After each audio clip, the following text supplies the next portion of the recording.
Tense काल, वक्त या फेल। टेंस तीन प्रकार के होते हैं। प्रेजेंट मतलब वर्तमान काल, उर्दू में हाल। पास्ट पास मतलब भूतकाल, उर्दू में माजी। फ्यूचर मतलब भविष्य काल, उर्दू में मुस्तकबिल। इन तीन काल के अलावा कोई काल नहीं होता है। हर काल यानी टेंस के 4 भाग होते हैं, मतलब कुल 12 टेंस होते हैं।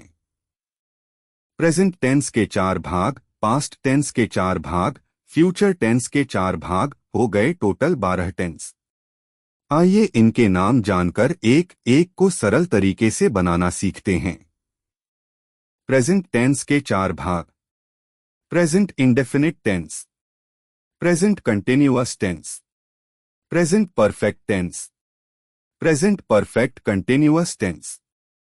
पास्ट टेंस के 4 भाग। Past indefinite tense, past continuous tense, past perfect tense, past perfect continuous tense. Future tense के 4 भाग। Future indefinite tense, future continuous tense, future perfect tense, future perfect continuous tense. बहुत से students के लिए tense एक समस्या बने हुए हैं। ज्यादातर स्टूडेंट्स समझने की बजाय रट्टा मारते हैं, इसलिए उन्हें समझ में नहीं आते हैं।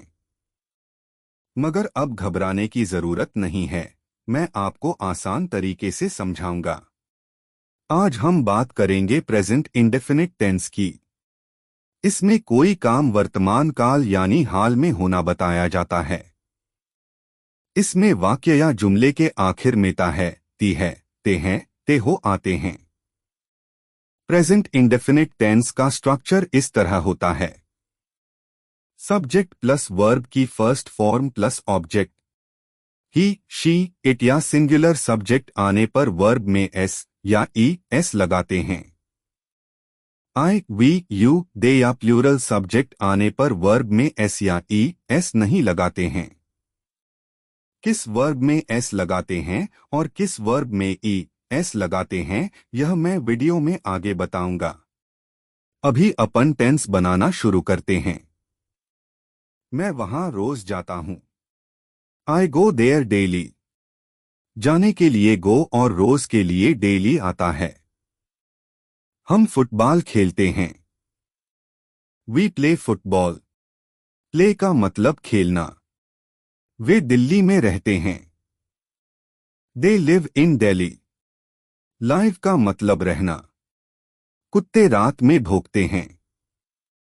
Dogs bark at night. Bark मतलब भौंकना। पक्षी घोंसला बनाते हैं। Birds build nest. बिल्ड यानी बनाना, निर्माण करना, तामीर करना। इन टेंस के वर्ब में एस या ई एस नहीं लगाया, क्योंकि इन टेंस का सब्जेक्ट आई, वी, यू, दे या प्लूरल था। अब वो टेंस जिनके वर्ब में एस या ई एस लगाते हैं। वह रोज स्कूल जाता है। He goes to school daily. वह हमें अंग्रेजी सिखाता है। He teaches us English. सिखाना या पढ़ाने के लिए टीच आता है। वह खाना बनाती है। She कुक्स food. खाना बनाना के लिए कुक। सूरज पूर्व से निकलता है। The sun rises in the east. East यानी पूर्व दिशा, उर्दू में मशरिक। वह मुंबई में रहता है। He lives in Mumbai. यह रास्ता इंदौर जाता है। This road goes to Indore. वह सुबह अपना चेहरा धोती है। She washes her face in the morning. धोना मतलब वॉश, चेहरा मतलब फेस। आपने देखा कुछ वर्ब में एस और कुछ वर्ब में ई एस लगाया है। अब ये समझते हैं किस में एस और किस में ई एस लगाते हैं। जिस भी वर्ब का आखिरी लेटर मतलब अक्षर यदि एक्स, एस, ओ, सी एच या श हो तो उसमें ई एस लगाते हैं। जैसे go, goes, wash, washes, watch, watches, tax, taxes, आस, पासेस। जिस वर्ब का आखिरी अक्षर लेटर वाई हो तो वाई हटाकर उसकी जगह आई ई एस लगाते हैं। Try tries, study studies, cry cries, fly flies आदि। यदि वर्ब का आखिरी अक्षर लेटर वाई हो मगर वाई से पहले वॉवल स्वर आए तो वाई को हटाकर आई ई एस नहीं लगाते हैं, वर्ब में वाई के बाद एस जोड़ देते हैं। जैसे प्ले प्लेस, बाय बाइस, एंजॉय एंजॉयज। वीडियो को लाइक शेयर करें और सब्सक्राइब का बटन दबाएं। आइए अब सीखते हैं प्रेजेंट इंडेफिनिट टेंस के नेगेटिव नकारात्मक और इंटेरोगेटिव प्रश्नवाचक टेंस। Negative tense. Present indefinite tense के नेगेटिव सेंटेंसेस बनाने के लिए डू नॉट या डज नॉट का प्रयोग करते हैं। डू और डज सहायक क्रियाएं हेल्पिंग वर्ब हैं। पहले इसका स्ट्रक्चर देखते हैं। सब्जेक्ट प्लस डू नॉट या डज नॉट प्लस वर्ब की फर्स्ट फॉर्म प्लस ऑब्जेक्ट। यहां ध्यान दीजिए आई, वी, यू, दे और प्लूरल के साथ डू नॉट का प्रयोग करते हैं। ही, शी, इट और सिंगुलर के साथ डज नॉट का प्रयोग करते हैं।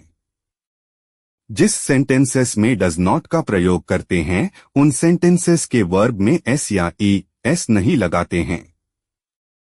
मैं रोज क्रिकेट नहीं खेलता हूं। I do not play cricket. वे अब यहां नहीं रहते हैं। They do not live here.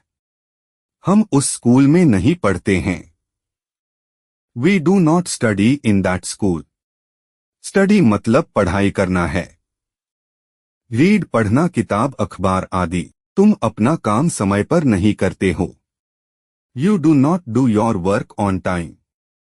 इस सेंटेंस में डू नॉट के बाद डू आया है। डू एक वर्ब इस्तेमाल हुआ है। डू का मतलब करना। तुम उसे नहीं जानते हो। You do not know her. Know मतलब जानना। वह बोलने से पहले नहीं सोचता है।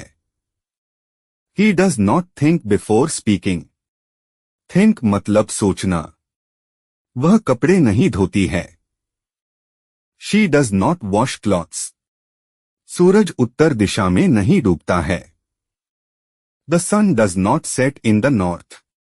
सूरज डूबना मतलब सनसेट और नॉर्थ मतलब उत्तर दिशा उर्दू में शुमार। आप लोगों को प्रेजेंट टेंस के नेगेटिव सेंटेंसेस समझ में आ गए होंगे। अब इंटेरोगेटिव प्रश्नवाचक टेंस। इंटेरोगेटिव सेंटेंसेस में भी डू या डस का प्रयोग करते हैं। इसमें डू या डस सब्जेक्ट के पहले लगाया जाता है। पहले इसका स्ट्रक्चर देखते हैं। डू या डस प्लस सब्जेक्ट प्लस वर्ब की first form plus object. Negative की तरह यहां आई, वी, यू, दे और प्लूरल के साथ डू का प्रयोग करते हैं। ही, शी, इट और सिंगुलर के साथ डज नॉट का प्रयोग करते हैं। जिस सेंटेंसेस में डस का प्रयोग करते हैं उन सेंटेंसेस के वर्ब में एस या ई एस नहीं लगाते हैं। क्या मैं उसे जानता हूं? Do I know him. क्या हम वहां रोज जाते हैं? Do we go there daily. क्या तुम ईश्वर पर भरोसा करते हो? Do you believe in God. क्या वे चाय पीते हैं? Do they drink tea. क्या दोनों एक जैसे दिखते हैं? Do both look the same. क्या यह रेलगाड़ी भोपाल रुकती है? Does this train stop at Bhopal. क्या रमेश यहां रहता है? Does Ramesh live here. क्या वह खुश दिखता है? Does he look happy. क्या वह झूठ बोलती है? Does she lie.